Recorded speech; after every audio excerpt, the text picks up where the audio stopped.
So to the more interesting stuff, I'm very excited to introduce Yabebal to us, and we are very highly honored to have him here today because today is the Ethiopian New Year. So Happy New Year.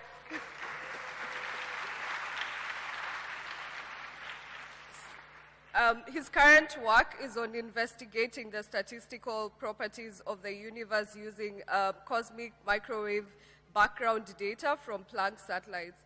He holds the Ames Arete Chair in Applied Statistical Methods, Cosmology and Big Data, position based in Ames, South Africa.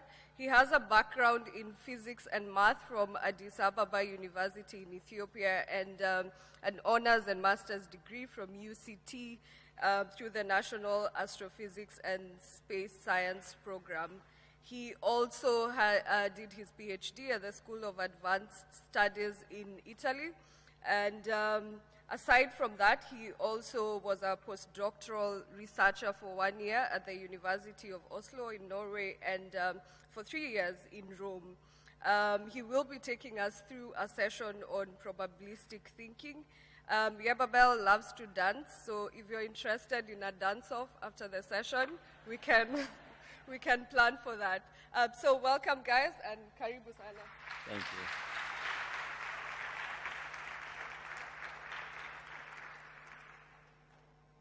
Thank you very much. So, yeah, as she was saying, today is our new year, and it's 2011 in Ethiopia. So, if you want to be young and you want to count your age based on Ethiopian calendar, that's fine. So, I will be talking about probabilistic thinking, and this probably is going to be one of, I would say, the challenging lecture I'm giving, because I had to define what I should talk about. So what I chose was, okay, what were the kind of concepts that were difficult when I was trying to understand some of the works that I was doing. And so I tried to pick up all those and trying to arrange them into a coherent way such that at least people can understand or can find it early than just later after, going through so many details.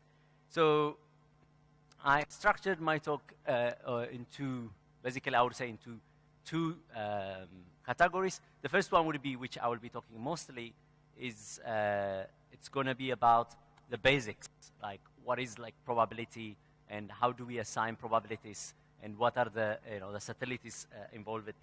And then of course I would give about or talk about probability theory and sampling, and if I have time I will also talk about variational inference. So these are my references, and in particular, I really recommend the first book, which is very easy to follow, and it's very, it has most of the details that that people beginning to understand probability should read. So I will start by just giving this example, or just you can call it also a brain teaser. So if you have 5 red balls and 7 blue balls in a jar or in a container, and suppose there was a draw, and that was, you were not told about the outcome, and then you see another draw. The second draw, you are told about the outcome, what it is. So can the second observing the second outcome, does it influence the first one? The probability of the probability in the first sample. You put so you don't put the balls back. So it's sampling without replacement.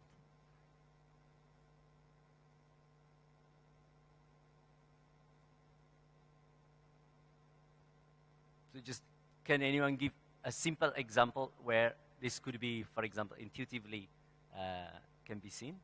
Just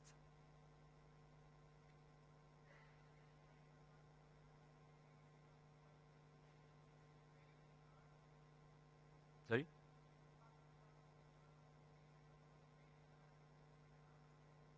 Yeah, because yeah, so it's you're just taking without replacing.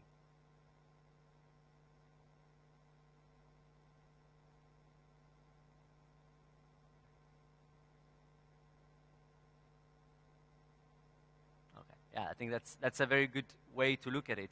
And if in that example, for example, you can easily see it, that it's just taking the second ball, and if it was green, and if it were only red and blue, then you will just see, like, you can infer. So just the point is that probabilities are connected logically, not causally, at least in the way that I'm going to talk about. So, okay, so I will start by what is inference, and there are two types we can think of it. And the first is the deductive part. So you have like global truths that you define. This could be in pure mathematics, just the axioms that you would define, and then everything else would follow. And that doesn't involve any uncertainty. It's a certain, so the knowledge that would come, that you derive from that, would be always certain. And the other side, which is mostly we have in science, is that what you don't know the global truths, but you observe certain outcomes, and then you try to infer about possible outcomes or the possible causes. So in that case, of course, this is completely uncertain, and that is what is probabilities about. So it's about the mechanics of the uncertainty. So I think just some of the examples you can see is that, okay, so if you know in advance that it's a fair coin, then just you can calculate the probability just of drawing a certain number from for example, a null. But in this case, you just observe in the inductive track, you just observe certain outcomes. For example, 7 heads out of 11 draws. Then you would infer, is the coin fair or not? So for example, if it's a coin, in that case, you would ask that kind of question, and you have to infer whether the coin is fair or not from the outcome. And this involves certain uncertainty, and you have to quantify that uncertainty. And the probability theory is all about propagating these uncertainties in a consistent way. So I think there are many questions that of the second sort. I think, as I said, other than probably the mathematics, which is axiomatic, all the other sciences could be considered as just inductive, going to the truth through inductive reasoning. So just, yeah, it's like some of the examples I mentioned. So I mentioned this one here because recently I have seen the McKinsey report about what is the AI revolution in the GDP of different countries. And as you might have seen, it is expected to be as big as the industrial revolution, but the main benefiters from this are will be mostly still the bigger players, like with higher economy that can put a lot of funding into the research. And so it is, I think, for me it was kind of sad that Africa and other developing countries might not, at least from their simulation, might not be benefiting much from this growth and from this revolution. And so we need, in my opinion, that's where I'm just putting, we need to find certain other discoveries that would motivate and change the course of this course. And one that I'm really wishing is that, given that there's going to be, the biggest telescope in the world, the SKA, the Square Kilometer Array, there are many discoveries that are possible. And one of them would be like, if there are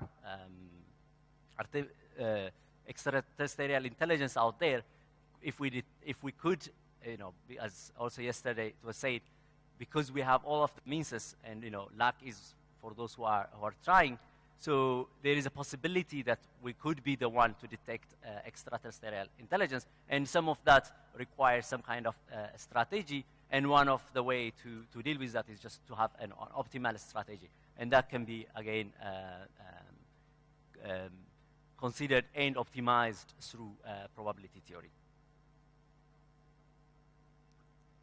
Okay, so I think one of the main issue that I found through my understanding in probabilistic reasoning is that what is really probability? I mean, it seems just most of the time you don't need it. Like you can just take certain formulation and you can just derive it and then go to the result. But if you really want to do something, sometimes you have to really understand what is probability, and especially what kind of probability, how do we assign probability, and those assignments, what do they mean? So, and some of the, so that's where I'm saying in the structuring, what is really important is to see probability into two categories. First is the syntax part, which is just basically just like any other mathematics, it's objective and it's true irrespective of its interpretation.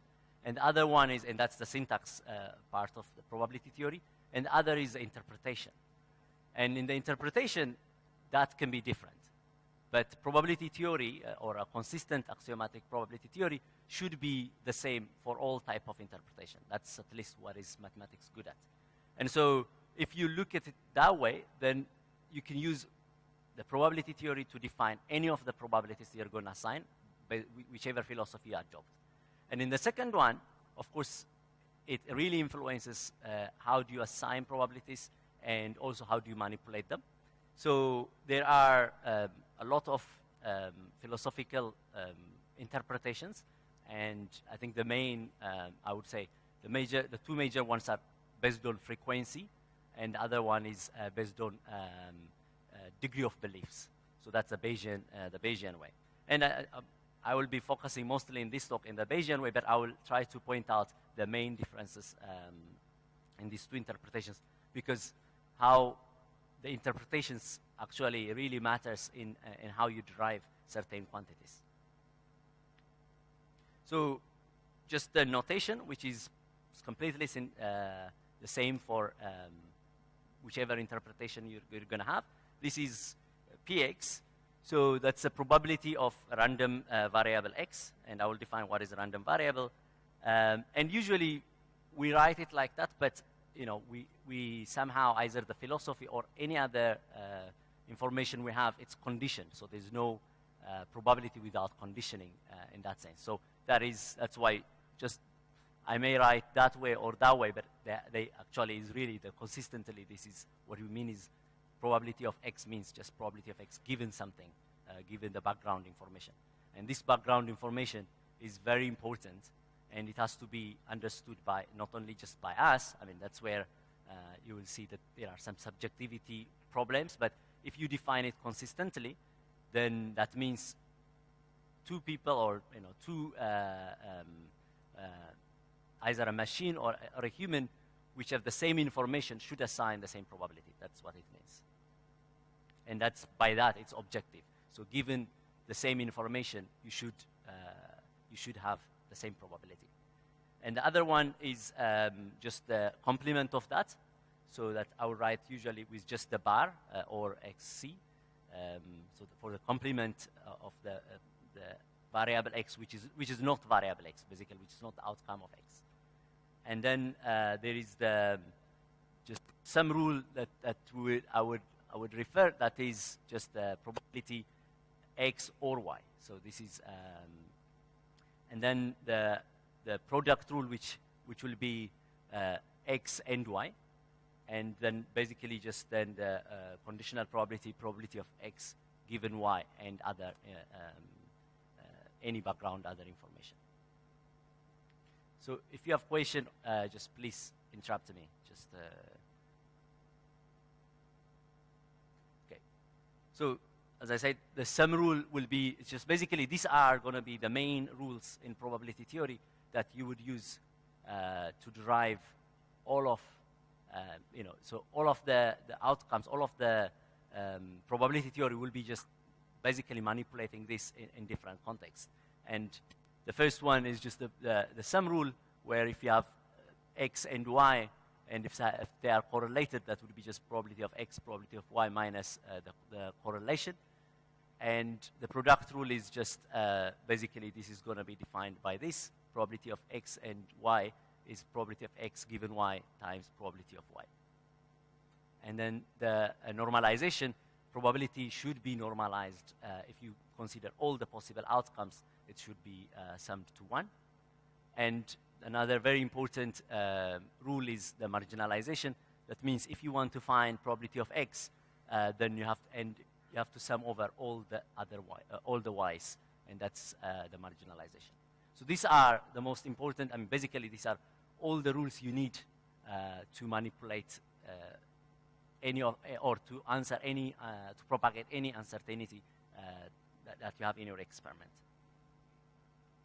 So just to build some intuition, I just thought it would be nice to try to, so if probability of X and probability of Y are not 0, then can you imagine, or can you give an example where probability of X given Y is greater than probability of X?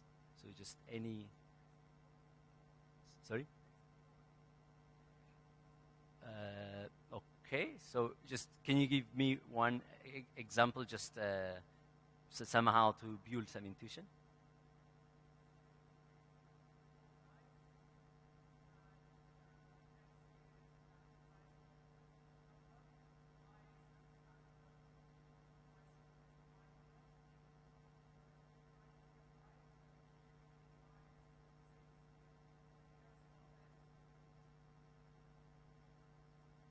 Okay, so you're summing the two probabilities. And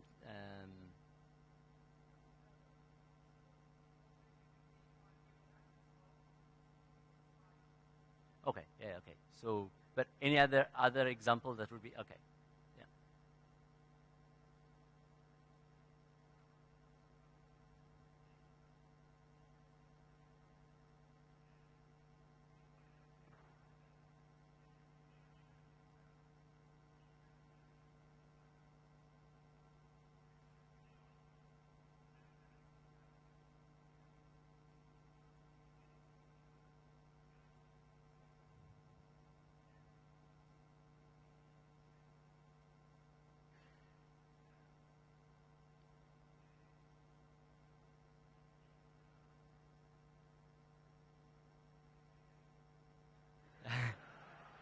Okay, yeah.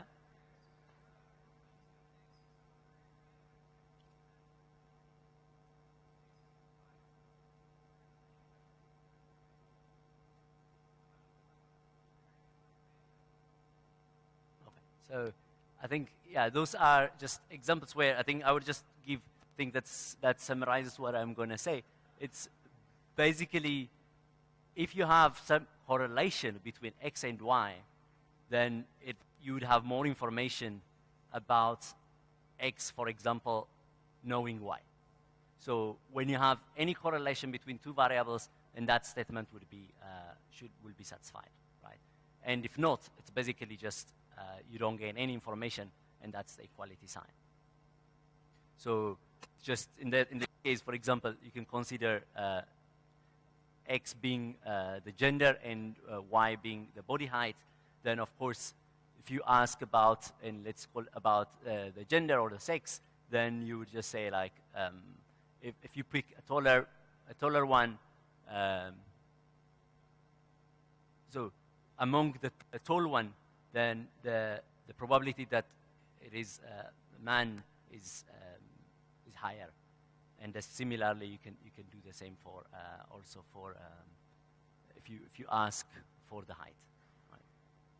So, but I think in general, just I might have confused when I say it, but in general, if you have correlation, it's basically, and that is the interesting thing for me, just in those kind of things, is just knowing this, writing this Y would really help you in kind of making these things more intuitive. Because if you are adding extra information on top of the background information you have, when you specify Y, and if Y and X are correlated, of course, extra information would help you to know more about Y. So that's how you can intuitively understand that statement. Okay. So as I said, just so one of the most important theorem you should know in Bayesian statistics is the Bayes theorem, and that is basically just rearrangement of, just using two properties. One is that probability of x and y and probability of y and x are the same. So if you just write then the product rule, and just basically this should be the same, right? And so then you rearrange and you'll get this equation. And this is called the Bayes theorem. And this is one of the most, so it basically allows you to translate one conditioning or inverting the conditioning. And if you assign names to them, so basically if you replace, just if you state this is y being the data and x being the parameter, for example, of your model, then this is just the usual in Bayes theorem that allows you to do parameter estimation. So it allows you, given your background knowledge about the model and the model parameters, and you observe a new data, and then you model that you have a certain likelihood for it, or you assigned probability distribution for observing that data, and then basically you will have, so this is called the evidence, and this is the most important quantity if you are trying to compare two different models, but if not, it's just going to be the same. So it's, if your interest is about estimating parameters, then basically just you can consider this one as a constant, and you basically need that one. So basically it allows you to go from your prior knowledge to a new updated posterior knowledge, and which is again going to be prior for the next experiment you're going to do. So this is basically just, it propagates your beliefs in time, right, for across different experiments about the same quantity. So if the same thing can be written, if you are now replacing x and y to be just now two different models, x being the model and y being, in this case, data, then you can basically write the same thing, but this one just tells you exactly, and if you have two models, and if you just take the ratio, then basically you get this one. And this one is your beliefs, prior beliefs, just the ratio, and this one is basically the likelihood. So that means what this is influenced by the data, and this is basically what you knew about your theory, about the two theories beforehand. So, of course, how you evaluate would depend on how much you knew about the two models before, right? But if the data is strong enough, then this should be like, this should dominate, this ratio should dominate. So in that case, your prior beliefs may not matter. But again, that's where in Bayesian way of thinking that your background is propagated, and so it matters. So this is just again saying what I was explaining. So actually, I can see here. So I think the two different interpretations I was talking about for the frequentist way and the Bayesian way. So in the frequentist way, what you have is, it doesn't matter if, because it's a frequency of something, and if that thing is fixed, then it's not a random variable anymore. So you cannot talk about the probability of the parameter, which is the fixed quantity given the data. So you'd always be talking about point estimate, and you're going to basically have to have hypotheses about the different hypotheses, and then measure them through some other way. And that is basically, it's going to be using only the likelihood. While in this case, in the Bayesian case, you would have to specify your prior beliefs and propagates to the posterior.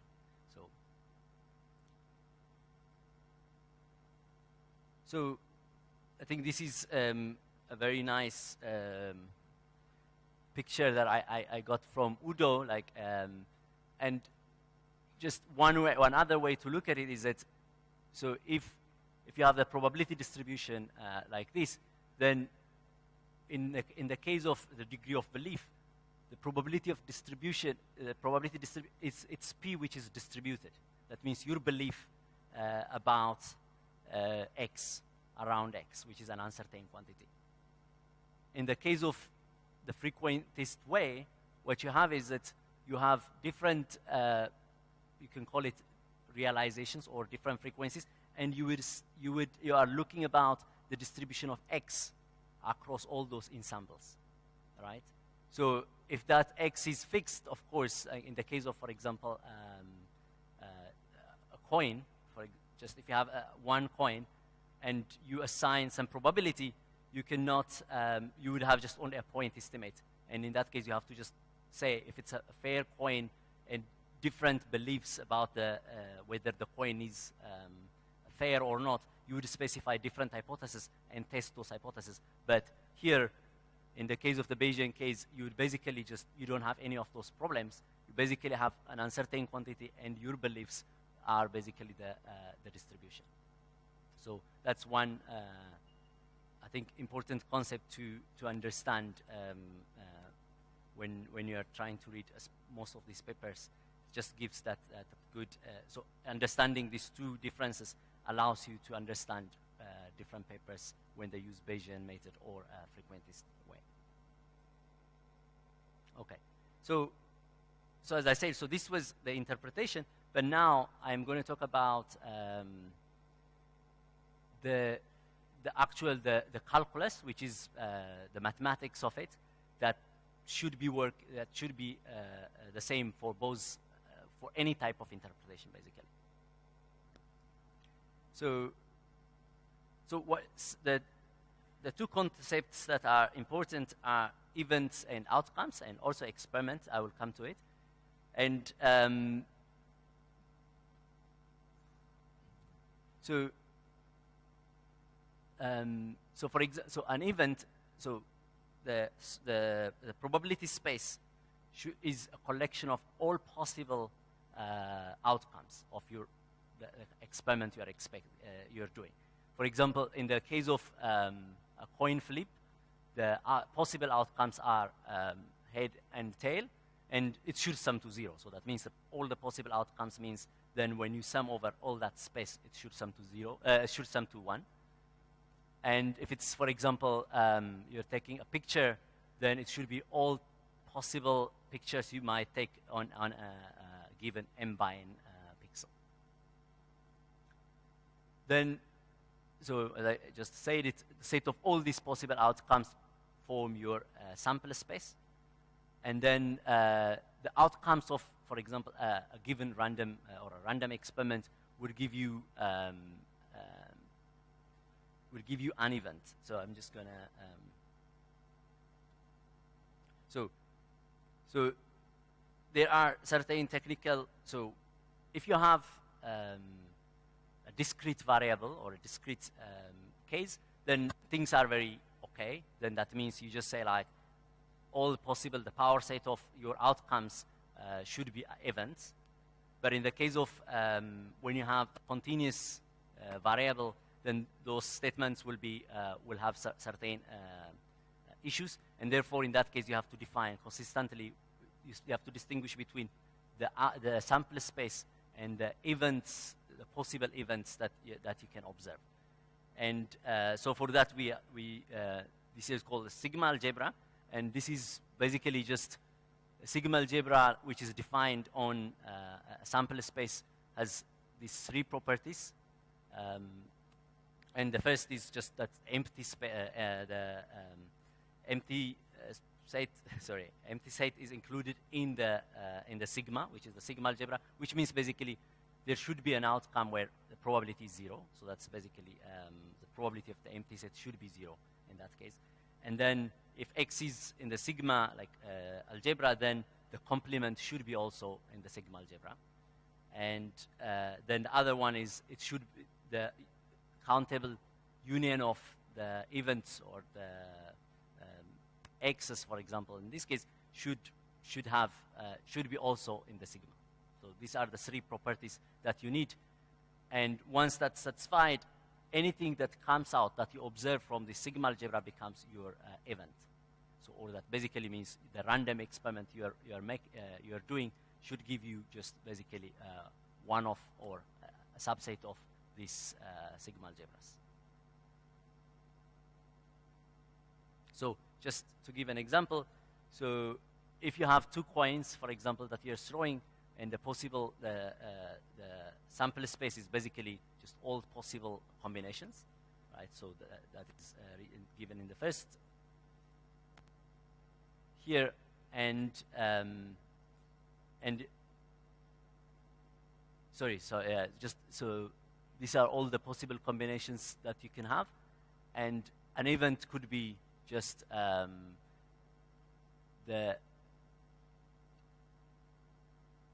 so it's so sorry, just the sample space is basically just all these possible combinations, and the power set of that would form the sigma algebra, and possible events from this, for example, could be just at least one head that would just form like this event. So that's just and so the first coin showing head and the second coin showing tail would just give you another subset, which is by itself, we can call it as an event. And this one would be this one. So both of them are sets or the subsets of the sigma algebra. Okay. So I think another just interesting problem that to think is this the Monty Hall problem. So if you have 3 doors, I think you probably some of you probably have you know already the answer, but it is interesting that they say 99% of the people make this or they get it wrong for this problem. So the problem is this: you have 3 doors and you have 2. You have 3 doors, call them ABC, and you have 2 rounds to win a prize. And then in the first round, you choose a door, so you don't know where the prize is in this in ABC, and you choose, and then the showmaster would just open one other door, which is not what you selected, but another one which is empty, and it will ask you if you want to change or to stay. And what is the strategy you would adopt? Should you stay and see your chances, or should you change? And why? I think the most interesting is why.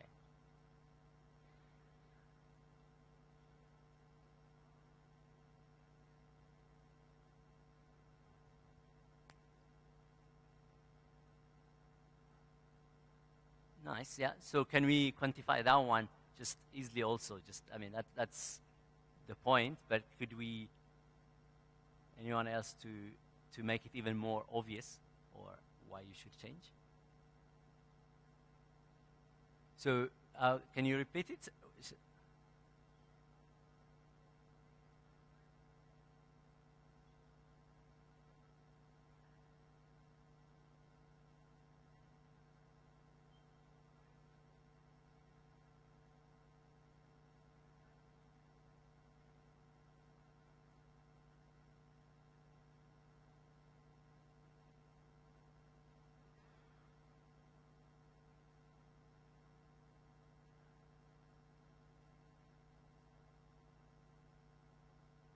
I mean, okay. So is it any other? I mean, I think that's also very. That's how I think of it first. So that is good. Any other to make it even more clearer? Okay. Yeah.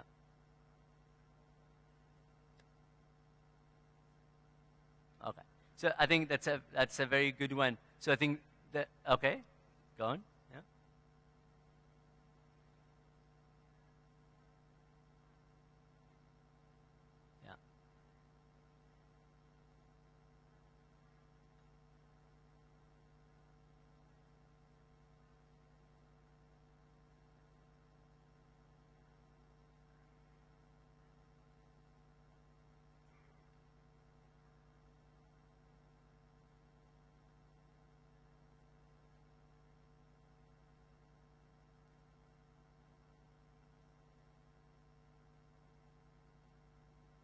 I think that makes it very clear, I think. And another way, so okay, go on.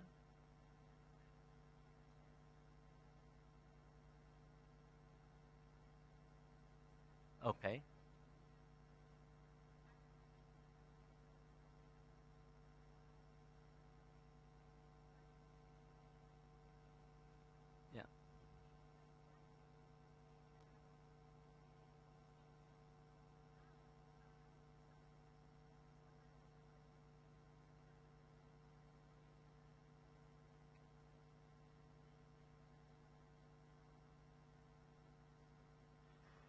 Okay, so yeah, see,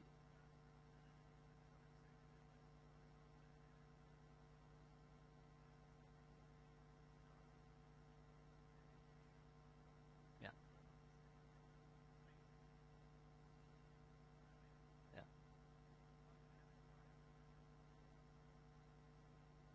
So is that at least clear now? It's like I think it's for and another sorry, and another one is just exactly the same as I usually give is just guess my birthday. So and you can choose any random. I think it's basically the same, reiterating the same thing.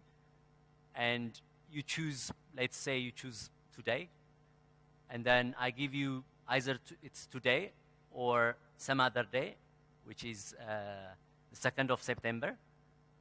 And will you change? And I think you should change, right?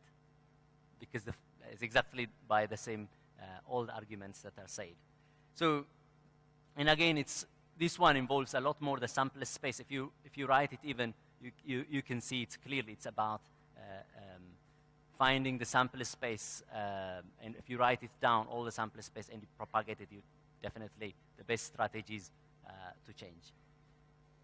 So, but of course, there could be other ways of thinking, because I have seen a lot of people arguing by different things. And one of my brother was, I asked her the same question, and he answered, no, I'm going to keep. And I said, why? And he said, I am just looking at your intentions. So it's like, you know, there are, of course, different ways. But, okay. So another important concept that we need in particular when we have continuous variable is the measure space. And so this measure space is basically should be, so given the sample space and the sigma field we just defined, you form a measurable space. And this basically doesn't have any measure yet, or it just doesn't basically assign anything. So measure in this case could be the cardinality of the set, or any other thing that is a measure. And so its measure is defined basically to have these two quantities, two conditions, and that means the empty set should be, the measure should be 0, and the measure should be distributed. So if you have mutually exclusive elements, then the sum of them should be the same as the sum of basically just this equation, sorry. And so once you have that P, that measure, basically on you can say like a measure on this space, on the measurable space. Okay, so this could be normalized. In that case, I think that's I think just illustrating. Sorry. So this is the sample space again, and this is all the possible combinations that you have, and that is the sigma algebra we defined. And a measure basically just translate that into a real number, right?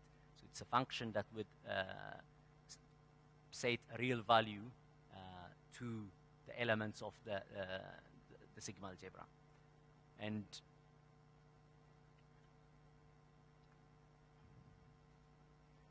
so you can have different measures. Sorry, just just saying one point. So if you have a measure that is normalizable, that's just called the probability measure. So that's and a random variable. So it's one of the things that I was almost always, it repeats and repeats, and sometimes you really need to understand what really means, so that you can clearly, I mean, for me at least, was one other important aspect that I needed to understand. So a random variable is, I think one good way to see it is it's a set function that basically maps from the sample space to the sigma field. But I think the nice way to look at it is it's just, you can say it's a placeholder, just in terms of like when you are in the TensorFlow, you can consider it as a placeholder, all right? And then you can put any variable later, which is where the placeholder is defined with that property. So it's basically just maps from the probability space, which is defined earlier. We defined as just the measure space or the probability space. So it maps to a value, it's basically just when you set what is x. I mean, this basically is just first a placeholder, but when you assign it, it will have a value which is a real number. Okay. So if this real number, then you can define on that on x, which is a placeholder, call it. Then you can define any other arbitrary function, which by itself becomes, its outcome becomes again a random variable. So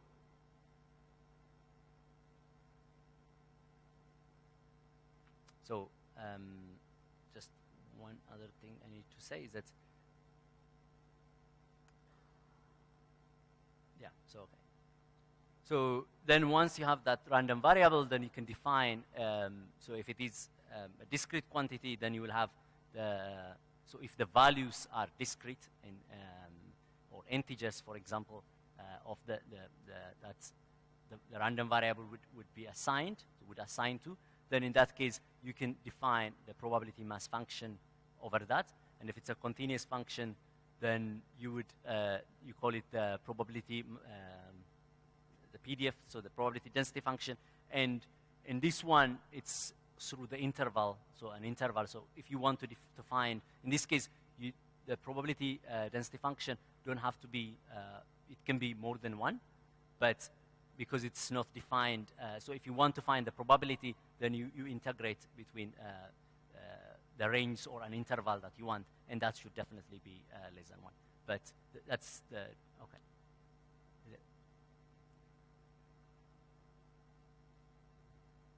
So, yes. So basically yeah, exactly, and the random variable, that would be, so P of x or H of x. And, yeah. Okay. And again, this is basically just repeating what I was saying. So you have this quantity again. How do you assign? The probability theory doesn't specify how you would assign. It just gives you, so it is irrespective of the interpretation.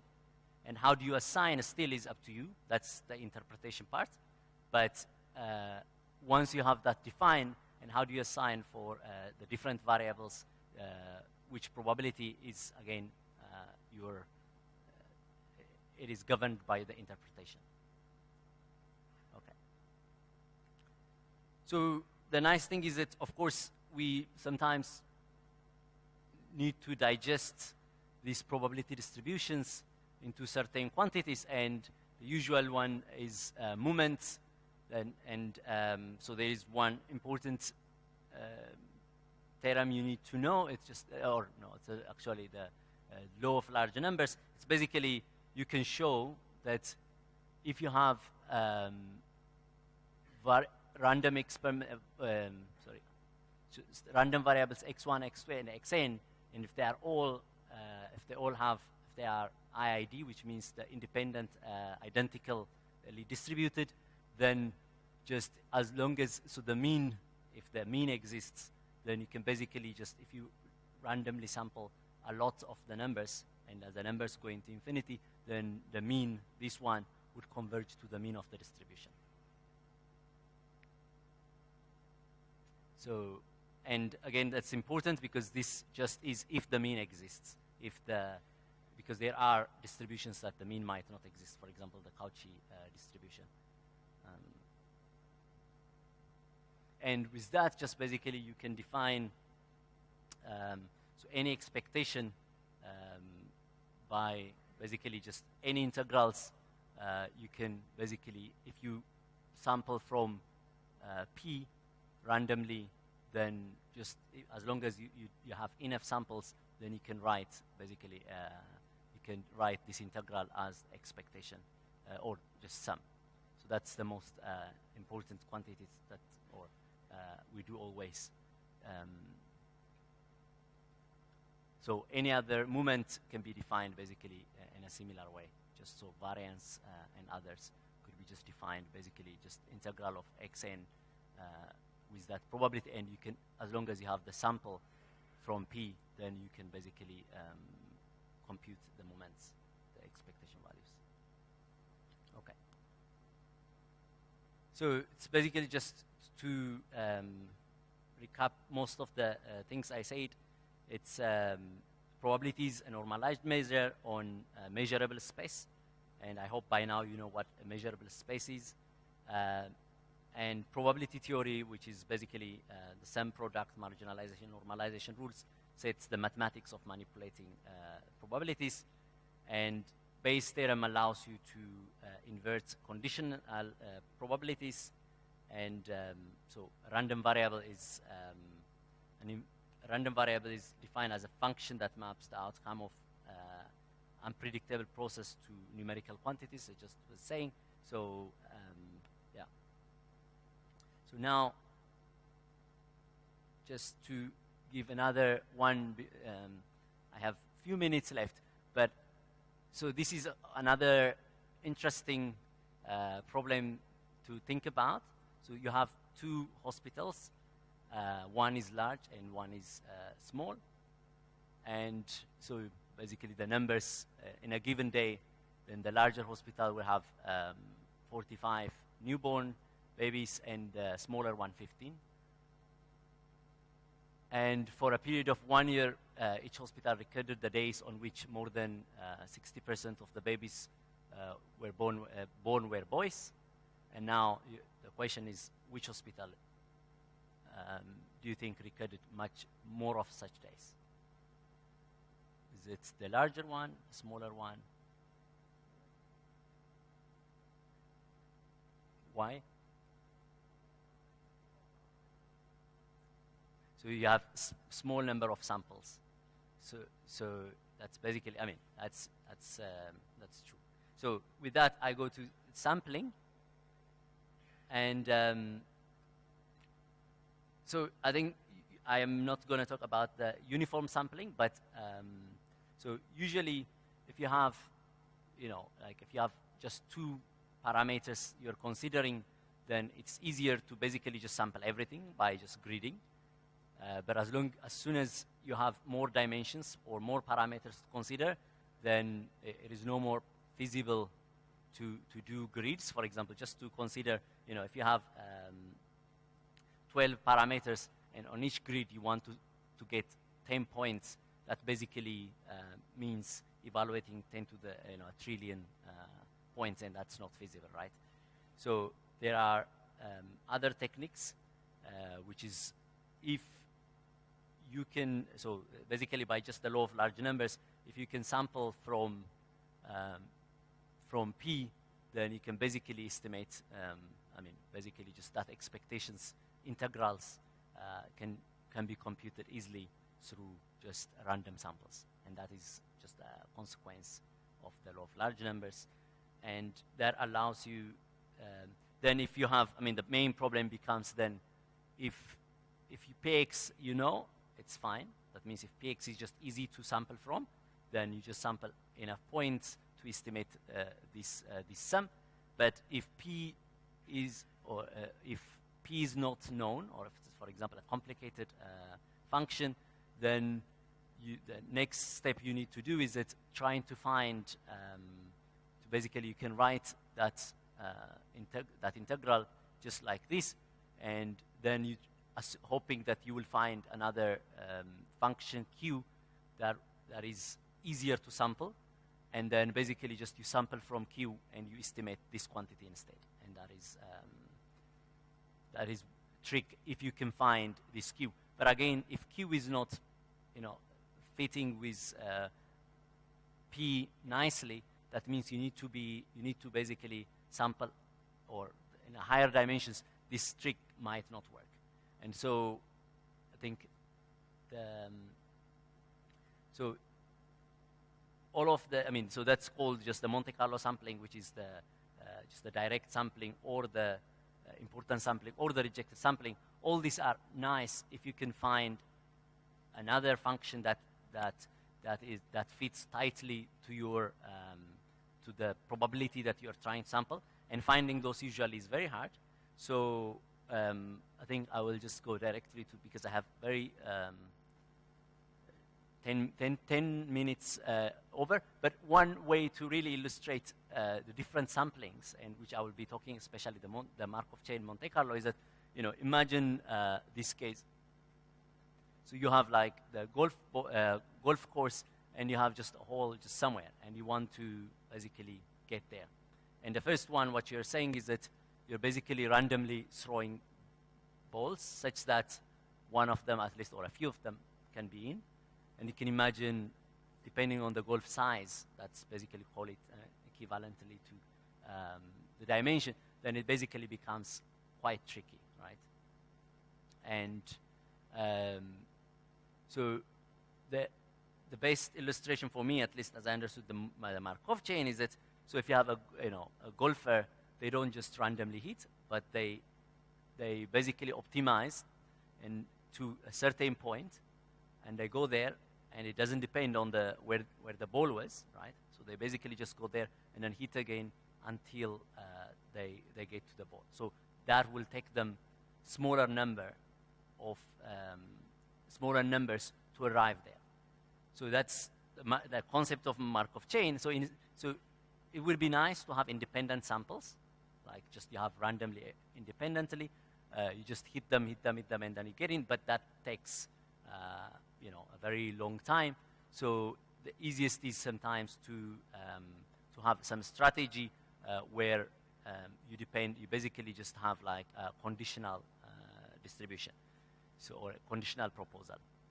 And that's what's the Markov chain. It basically is just you construct a Markov chain in such a way that this Markov chain has a stationary distribution, which is the probability you want to estimate. And as long as you have, then you sample, I think, I'm not, because I don't have time, probably I'm not explaining it very well. But so again, it is the same as the point is that you are still trying to estimate the expectation of the integral. But given that randomly sampling or independent samples is very expensive, you need to sample a lot to arrive to a certain spot, like for example in the golf course case, just the hole. Then you need to find a strategy that has some correlation. So that's basically so instead of just Q, which is random, then you basically would have like you construct a Markov chain that depends. The next proposal depends on only the one point, the previous point, and you accept. So from there, you accept or you reject based on this function, and basically after that, you would be able to have a smaller number of samples. So I'm just gonna.